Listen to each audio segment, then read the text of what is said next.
Court is now in session. Good afternoon, ladies and gentlemen, and welcome back to the PCBC, or the Pennsylvania College Basketball Court. This is the Season 2 finale.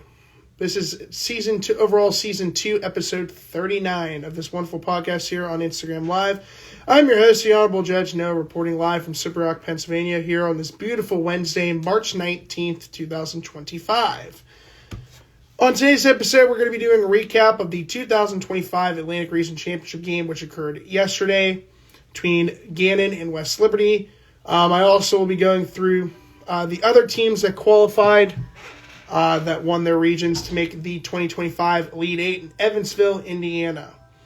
But before we get started on that, I wanted to give a shout out to some big names here. Hold on.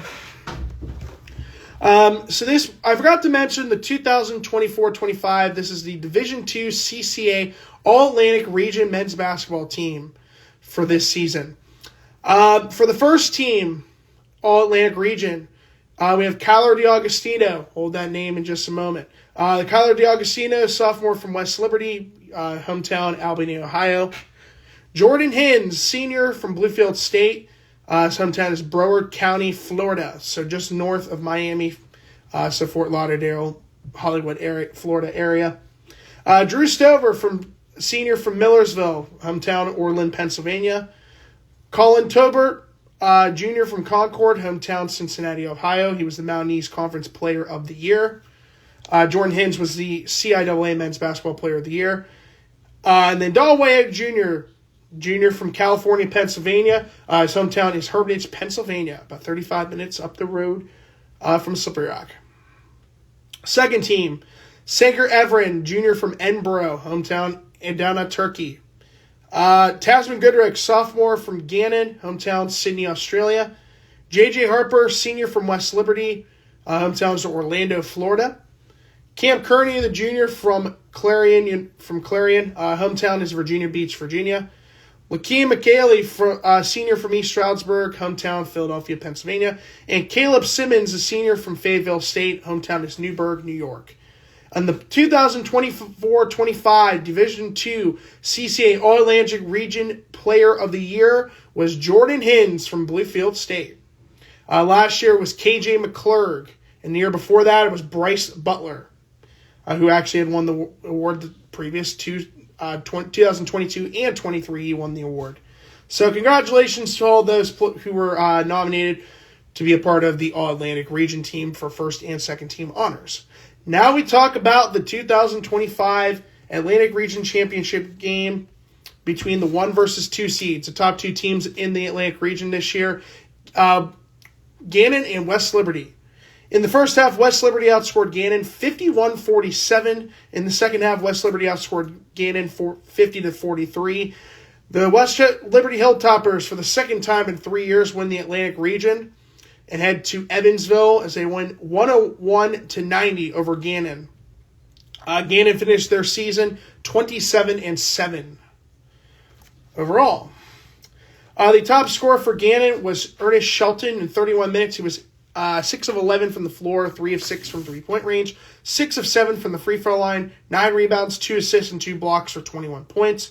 Tasman Goodrich recorded a double-double in 37 minutes, going 7 of 16 from the floor and 2 of 3 from the free throw line. 14 rebounds, 2 assists, 2 blocks, and 1 steal for 16 points. Pace Proser in 34 minutes was 6 of 15 from the floor, 2 of 9 from three-point range, 1 of 2 from the free throw line. 6 rebounds, 4 assists, and 1 steal for 15 points. Justin DeBuck and Victor Desmond both recorded 14 points for Gannon. DeBuck in 32 minutes, he was 6 of 13 from the floor, 2 of 6 from three-point range, 5 rebounds, 6 assists, and 2 steals for 14 points.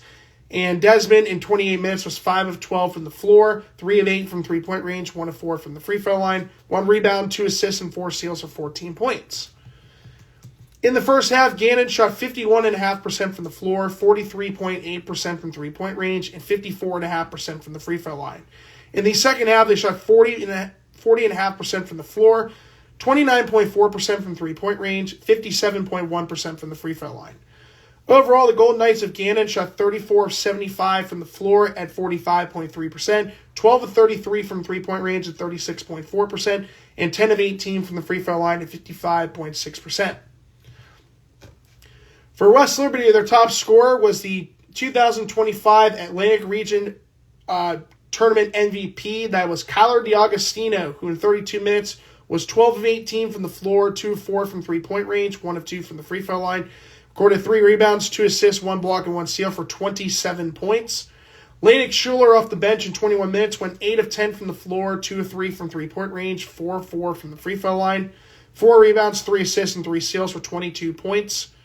J.J. Harper and Cameron Tinsley, freshman, both recorded 13 points. Harper, as a starter in 32 minutes, went 4 of 13 from the floor, 1 of 4 from three-point range, 4 of 4 from the free throw line, 6 rebounds, 5 assists, 3 blocks, and 1 steal for 13 points.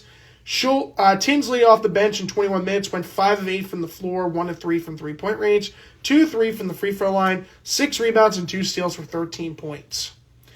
In the first half, West Liberty shot 56.8% from the floor, 42.1% from three-point range, and 100% from the free throw line.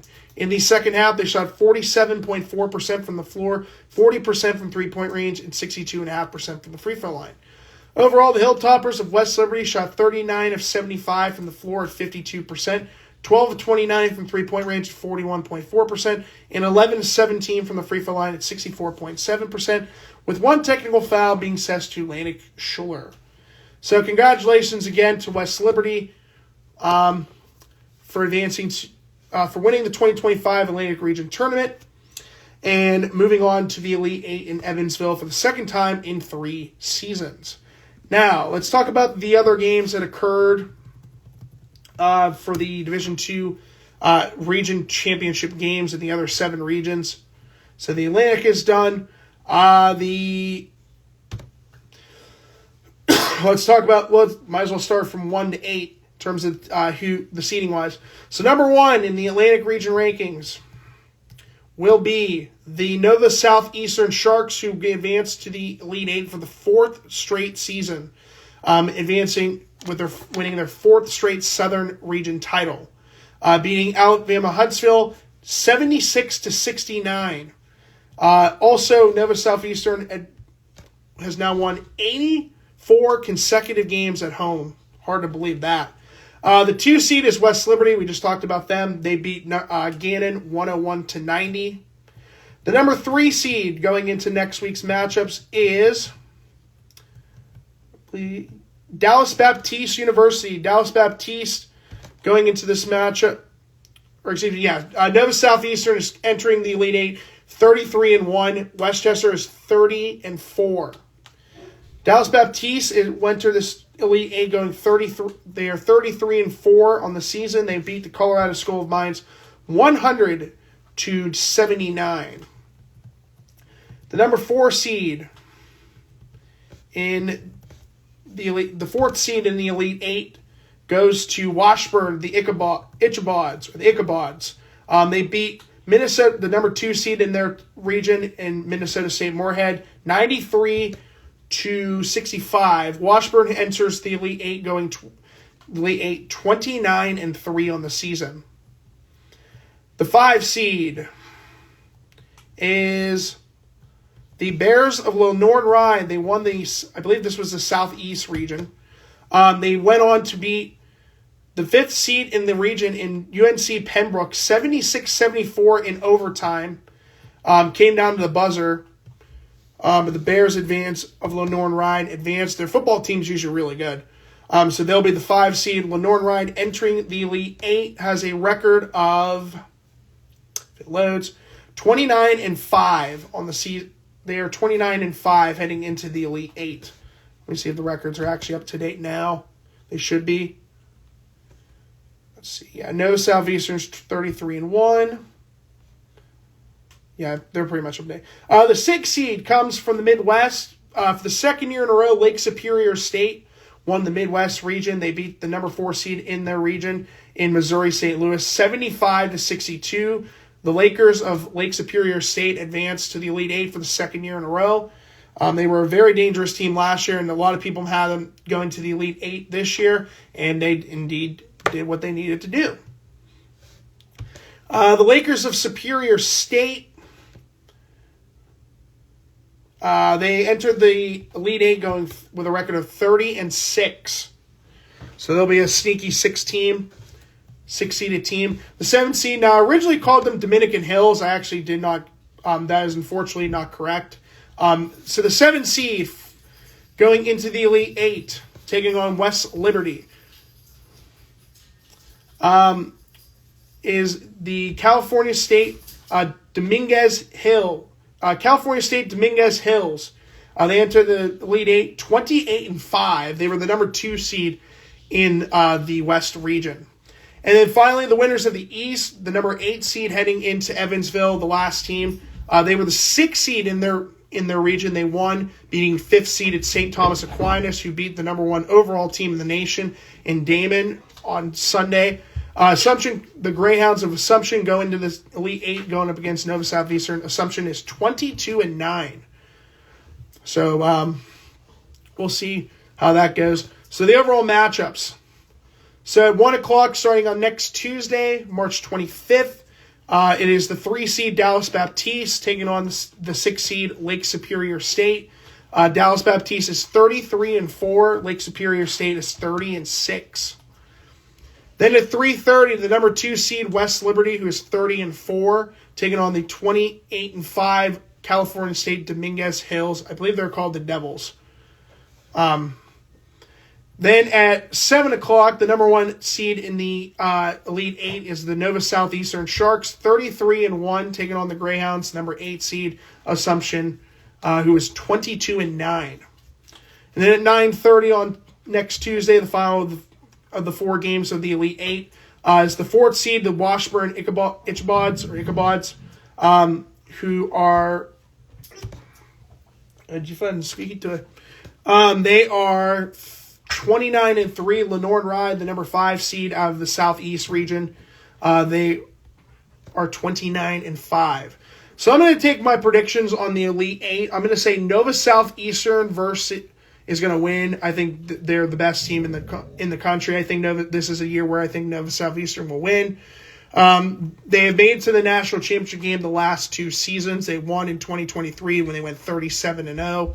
And then last year they lost at the buzzer to Minnesota State, Mankato. West Liberty and Dominguez Hills, I'm going to go West Liberty. Dallas Baptiste and Lake Superior State, I'm going to say Lake Superior State in an upset there. Washburn and Lenore Ride, give me Washburn. So I'm going to say Nova Southeastern versus Washburn. I got Nova Southeastern. West Liberty against Lake Superior State. I got West Liberty. So it's going to be a rematch of the 2023. I think it's going to be the top 2 teams rematching in the 2023 national championship game when Bryce Butler was one of the best players in the country. But I think Nova Southeastern will win the national championship this year. Although it would be cool to see West Liberty win it. I don't think West Liberty's ever won a national championship before. So we'll have to wait and see on that. But that is the overall bracket for the 2025 Elite Eight. So that's what we got there. Transfer players. Since the last episode, there's a bunch. They're still on here. Let me check real fast. May go blank for just a second. Okay, nope, we're good. Sila Taco from Livingstone. Devin Collins from, what did I put GS? Glenville State. Symir Kinsler from Glenville State. Juwan Ray from West Virginia State. William Tachoa from Wheeling. Naftali Ragelis from Frostburg State. Aiden Ince from Concord, or Aiden Ince, or I think that's how you pronounce it. Nyreek Wheeler from Virginia State. Rayshawn Parker from Davis Elkins, Ziri Blackwood from Glenville State, Emmanuel Odoru from Davis Elkins, and Jacoby Strozier from Davis Elkins.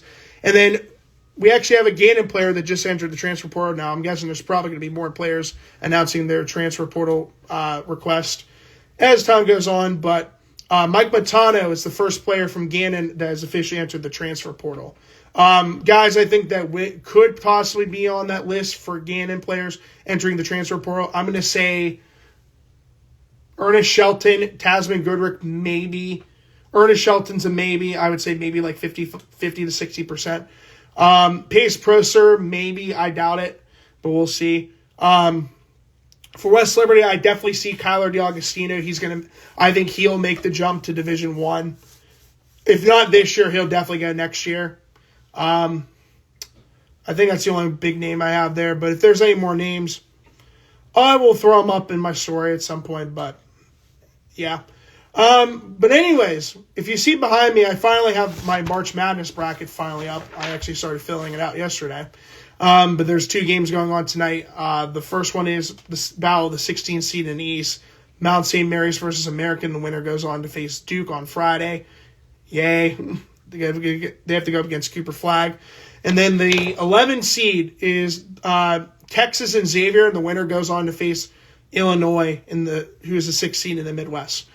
But before this is over, I wanted to just say I wanted to thank everyone for making this second season of the PCBC a successful year. Hard to believe it took 39 episodes to do.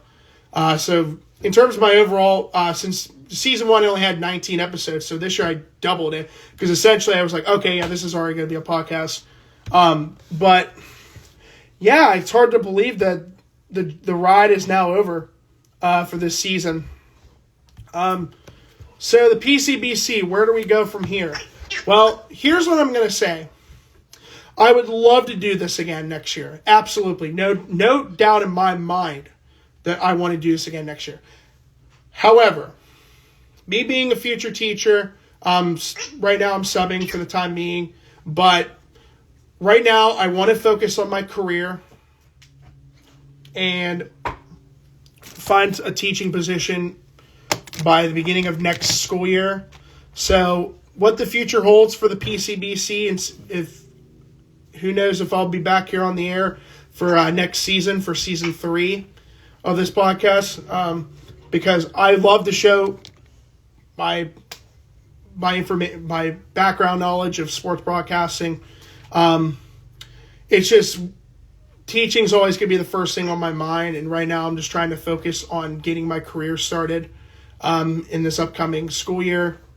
Hopefully I find a permanent teaching job soon, coming after the summer. So what the future holds for this podcast, I don't really know. It's going to be a waiting game. I would like to try to post as much as I possibly can, but I don't know what the future holds in this.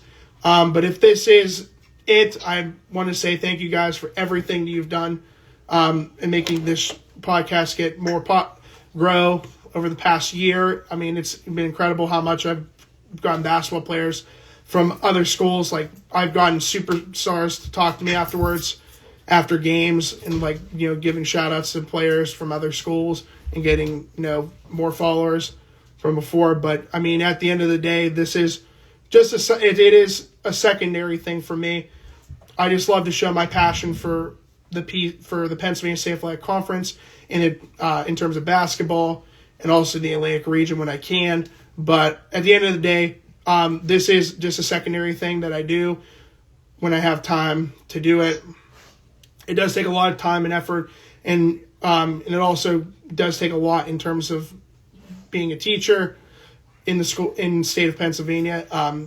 It's a lot to deal with. So right now I'm hoping to film soon, but I don't know what the future holds. So I just want to say thank you guys once again for everything you've made this podcast become very popular in the Indiana community, and even in my community in Slippery Rock. I get a lot of my old teachers are like, "Oh, how's your podcast going? How is it going? Like, it's super cool that you have passion for this."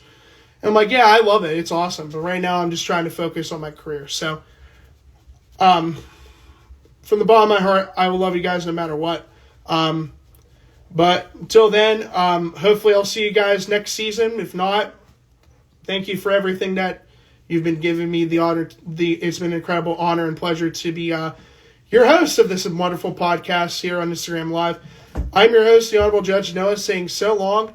And until then, Season 2's case is finally done. And everyone here, is dismissed. I hope you guys have a good rest of your day, and hopefully I will see you guys in the near future.